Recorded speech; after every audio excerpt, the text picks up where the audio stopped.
So this is the second part of the work power energy series. Without any further ado, let's start the video. Moving on to the next question. Question number 5. A body moves a distance of 10 meter along a straight line under the action of a force 5 Newton. Force आपको दे दी, displacement they the. If the work done is 25 joule, the angle which the force makes with the direction of motion of body is. force और displacement के बीच में क्या angle है? इसमें हर बार आपको work done is equal to fs नहीं करना है, हमेशा f डॉट s रहेगा. ठीक है, अगर आप वर्क डन fs करेंगे तो फोर्स आपकी 5 न्यूटन है, डिस्प्लेसमेंट 10 है, 5 10 50 जूल वर्क, जो कि गलत हो जाएगा. इस केस में आप क्या गलती कर रहे हो? आप मान रहे हो कि फोर्स और डिस्प्लेसमेंट सेम डायरेक्शन में एक्ट कर रहे हैं, जो कि हमेशा सही नहीं है. जनरल इक्वेशन यही है, work is F dot S जब फोर्स कांस्टेंट होती है. तो ये इक्वेशन यूज़ करेंगे, डायरेक्ट फार्मूला बेस्ड क्वेश्चन है. वर्क डन आपको 25 जूल दिया हुआ है, फोर्स कितनी दिया 5 न्यूटन, इंटू डिस्प्लेसमेंट कितनी है 10, और एंगल दोनों के बीच में, ये डिस्प्लेसमेंट है, ये फोर्स है, दोनों के बीच में अगर थीटा एंगल है तो F S cos theta. Solve करो, 5 10 50, तो 25/50 will be your cos theta. Cos theta कितना है 1/2, तो theta will be your 60 degree. Cos 60 is 1/2. Next question. Question number 6. A block of mass m is pulled along a circular arc by means of a constant horizontal force F as shown. Work done by this force in pulling the block from A to B is. ठीक है, क्या बोल रहे हैं आपको? एक मास m है, वो लटका हुआ है किसी भी धागे वगैरह से. एक हॉरिजॉन्टल फोर्स F जो कि कांस्टेंट है, हम लगाते रहे. ये फोर्स F कॉन्स्टेंटली इधर लगती रही, जिसकी वजह से क्या हुआ, ये हमारा मास ऐसे एक आर्क के पाथ में मूव किया है 60 डिग्री एंगल बनाने तक. ठीक है, अब पूछ रहा है इस मास m को A से B ले जाने तक कितना वर्क डन हुआ है. Simple, let's see how. Work done पूछा है तो work done is equal to F dot S, F S cos theta. Force आपको दिया हुआ है F, तो एज इट इज लिख देंगे F. Now what is S cos theta? Displacement along the direction of force. ठीक है, ऐसे भी सॉल्व कर सकते हो, या आप डिस्प्लेसमेंट अलग देख सकते हो. डिस्प्लेसमेंट क्या है, इनिशियल से फाइनल, तो इसकी डिस्प्लेसमेंट ये हो जाएगी. इस चीज़ की आप वैल्यू निकाल सकते हो, and cos theta will be your angle between force and displacement. आपकी फोर्स ये है, डिस्प्लेसमेंट ऐसे है, तो एंगल आपका ये थीटा हो जाएगा. ये भी आप मैथमेटिकली निकाल सकते हो. देखो, ये रेडियस r है, ये r है, तो इक्वल साइड्स है तो एंगल्स भी इक्वल होंगे. ये अगर थीटा है तो इसके अपोजिट का भी थीटा होगा. अब एंगल्स हम प्रॉपर्टी लगा के देखो, ये जो ट्राइंगल फॉर्म हुआ ना, इसमें देखो आप दो साइड्स इक्वल है तो उनके अपोजिट एंगल्स भी इक्वल होंगे. एक एंगल 60 है, तो इसको आप करोगे theta plus 60 is equal to 180. वो आप सॉल्व करोगे तो थीटा आपका 60 डिग्री आ जाएगा. तो तीनों एंगल 60 डिग्री हो गए, it means it is an equilateral triangle. इतना क्लियर है? अगर इक्विलेटरल ट्राइंगल हो गया, दो साइड आर है, तो ये साइड भी आपका आर हो जाएगा. ये थीटा अगर 60 डिग्री हो गया, फोर्स पहले परपेंडिकुलरली लग रही थी, तो ये एंगल आपका कितना 30 डिग्री हो जाएगा. और ये आपको कितना मिला है आर. तो वैसे सॉल्व करेंगे तो फोर्स वाज एफ, डिस्प्लेसमेंट कितनी हुई आर, एंगल कितना है 30, तो क्या हो जाएगा एफ आर कॉस 30 इज √3/2. ये आपका आंसर है. अगर वैसे नहीं करना है, दूसरा अप्रोच क्या था, F into S cos theta. What was S cos theta? S cos theta था डिस्प्लेसमेंट का कंपोनेंट फोर्स के अलोंग. फोर्स तो हॉरिजॉन्टली लग रही है, तो डिस्प्लेसमेंट देखो हॉरिजॉन्टली, डिस्प्लेसमेंट का हॉरिजॉन्टल कंपोनेंट हम देखेंगे. चलो देखते हैं इस डायग्राम में. डिस्प्लेसमेंट का हॉरिजॉन्टल कंपोनेंट इनिशियली यहाँ पर है, फाइनली इधर है, तो ये इसकी डिस्प्लेसमेंट है. तो इसका हॉरिजॉन्टल कंपोनेंट क्या आएगा, यही तो आएगा इधर से इधर, राइट. इतना क्लियर है? ये जो लेंथ है यही इसका हॉरिजॉन्टल कंपोनेंट है. अब इस डायग्राम में आप देखो, आपको एक एंगल गिवन है, उसका हाइपोटेन्यूज ट्रायंगल में हमें पता है, और हमें उसका परपेंडिकुलर निकालना है. तो साइन 60 की वैल्यू अगर हम देखेंगे यहाँ पे, इसमें अगर हम साइन 60 देखेंगे, साइन थीटा क्या होता है, perpendicular upon hypotenuse. Sine 60 is √3/2. Perpendicular क्या है, हमारी डिस्प्लेसमेंट का कंपोनेंट. इसे एस कॉस थीटा को फिलहाल एक्स मान लो, यही हमारा डिस्प्लेसमेंट का कंपोनेंट है. तो एक्स डिवाइडेड बाई हाइपोटेन्यूज कितना है आर, तो यहाँ से आप एक्स कितना आएगा √3r/2. तो यहाँ वैल्यू डालो, F into x is √3/2r, तो √3/2 into F R, √3/2 into F R. दोनों मेथड से सॉल्व करना बता दिया. तो कंसेप्ट अगर आपको क्लियर है, आप किसी भी तरीके से क्वेश्चन सॉल्व कर सकते हो, that is not an issue. Moving on to next question. A particle is displaced from a position this to another position this. ठीक है, by the action of force this. Work done by the forces. एकदम easy question. What is work done? F dot S. F है force, आपको given है. S है displacement. Displacement क्या होता है, initial position से final position. That is equal to final position minus initial position. Final position आपको दी है, initial position दी है, तो दोनों को माइनस करो. चलो देखते हैं. What is force? 2i cap plus J cap minus K cap, ठीक है, dot displacement is final minus initial.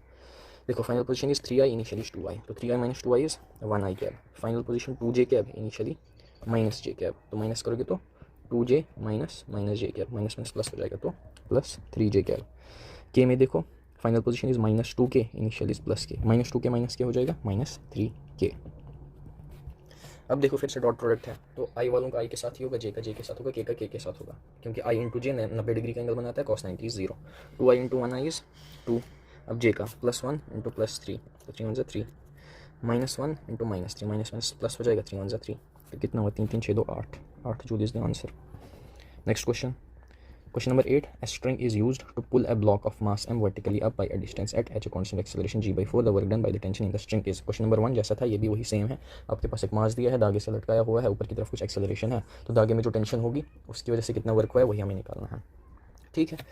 Work done is equal to force into displacement, force भी ऊपर है डिस्प्लेसमेंट भी ऊपर है, तो थीटा हुआ 0, तो cos 0 इज 1, तो फोर्स लग रही है ऊपर, टेंशन, डिस्प्लेसमेंट कितनी हुई है, डिस्टेंस h, तो वर्क डन हुआ t इंटू एच। अब हमें टेंशन पता नहीं है तो टेंशन कैसे निकालेंगे, देखो जल्दी से करते हैं। इस ब्लॉक पर फोर्सेस देखो, नीचे की तरफ हमेशा की तरफ वेट लग रहा होगा, ऊपर की तरफ टेंशन लग रही है, एक्सेलरेशन कितनी है g/4, force of net force क्या होती है, मास इनटू एक्सेलरेशन, नेट फोर्स देखो ऊपर की तरफ t, नीचे की तरफ mg, जबकि नेट फोर्स होगी this is equal to mass into acceleration, acceleration कितना है g/4, tension is equal to mg plus mg/4, ये कितना हुआ 5/4 mg, टेंशन की वैल्यू मिल गई, इधर पुट करो, वर्क डन कितना आएगा 5/4 mgh, देखो क्लियर। अगला question, two bodies of masses m1 and m2, they have same momentum, the ratio of their kinetic energy is। Momentum same है, काइनेटिक एनर्जी का रेशो है। देखो अपने केसेस पढ़े होंगे, सेम मास है सेम वेलोसिटी है, तो क्या रेशोज आते हैं, वो अगर रटे हुए हैं तो ठीक है, नहीं तो बेसिक से हम हर एक चीज़ सॉल्व कर ही लेंगे।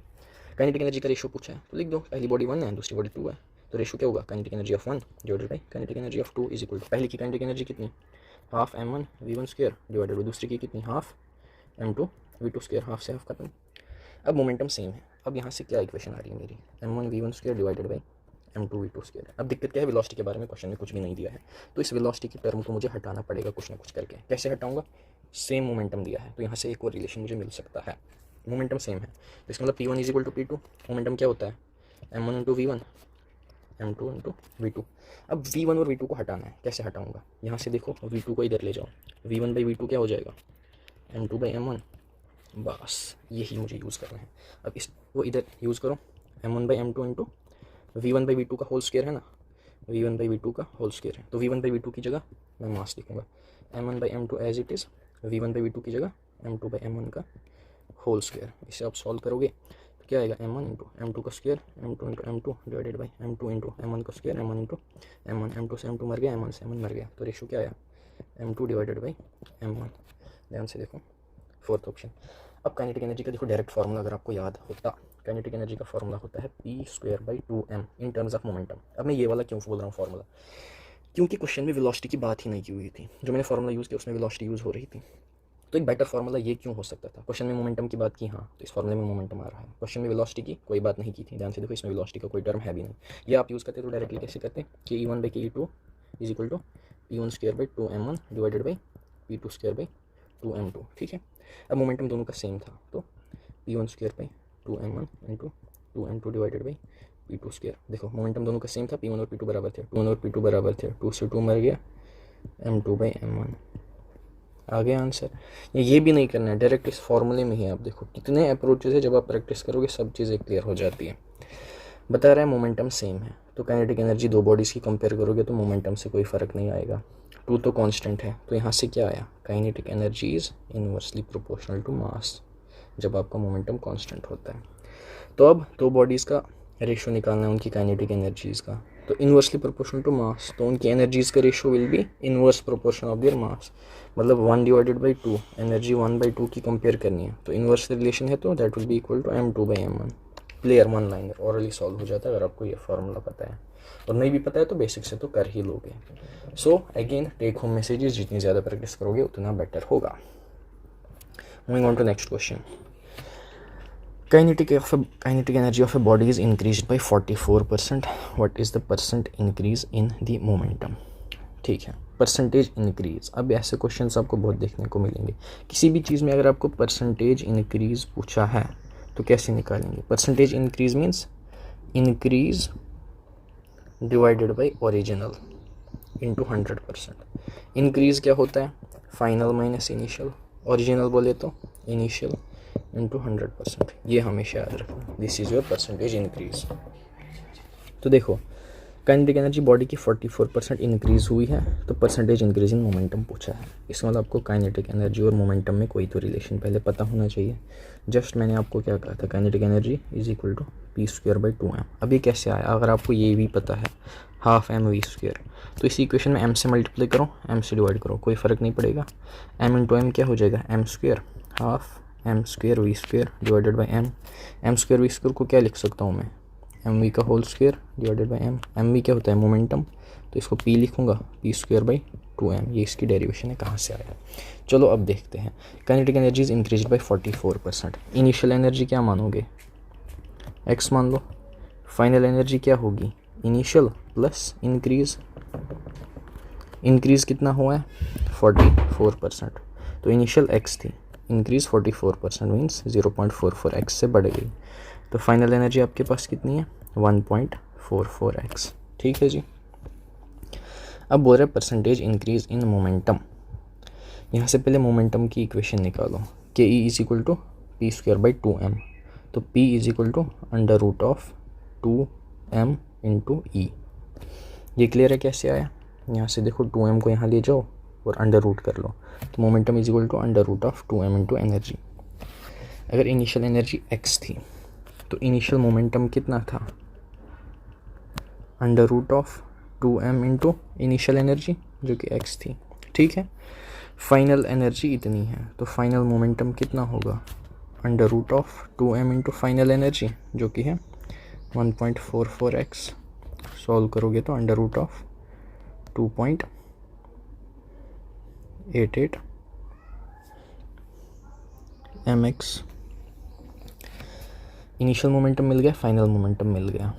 तो हमसे पूछ रहा है percentage increase in momentum, means final minus initial divided by initial into 100। Percentage increase in momentum is equal to final momentum minus initial momentum divided by initial into 100%। इसको ध्यान से देखो, डिवाइड करोगे तो ये हो जाएगा final minus initial -1 into 100%। Final divided by initial करके देखो, फाइनल कितना है, √2.88 mx डिवाइडेड बाई इनिशियल कितना है, √2mx -1 इंटू 100%। अब यहाँ से इधर करते हैं, दोनों को रूट के अंदर ले लो, mx कैंसिल हो जाएगा, ये आपका आ जाएगा √2.88 डिवाइडेड बाई 2 -1 इंटू 100%, √1.44 -1 इंटू 100%। √144 कितना होता है, 12, तो डेसिमल पॉइंट लगा के 1.2 - 1 इंटू 100%।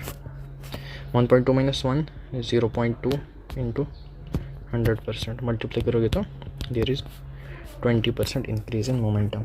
इज दिस क्लियर और नॉट। इसी चीज़ को आप अलग तरीके से भी कर सकते थे। कैसे, यहाँ पर इसने इनिशियल मोमेंटम या इनिशियल एनर्जी थोड़ी ना बताई कितनी है, तो आप कुछ भी मान सकते थे। अगर आप इनिशियल एनर्जी 100 मान लोगे, कोई भी वैल्यू मान सकते हो ना, तो फाइनल एनर्जी क्या होगी, 44% से इंक्रीज़ हुआ। 100 का 44% इज 44, तो पहले 100 थी, 44 ऐड हुई, तो फाइनल एनर्जी कितनी 144 मिलेगी आपको। वैसे इसके करस्पॉन्डिंग आप मोमेंटम निकाल सकते हो √2m की करके। तो कहने का मतलब ये है कि इनमें आप एजम्पशंस भी कर सकते हो just to make calculation easy. Otherwise ये जो मैंने तरीका बताया ये हर जगह काम करेगा, इसमें आपकी जितनी ज़्यादा प्रैक्टिस होगी उतना ही आप स्पीड के साथ आंसर निकाल पाएंगे। सो या दैट्स इट फॉर टुडे। आगे के क्वेश्चंस अगली वीडियो में करते हैं। Thanks for watching.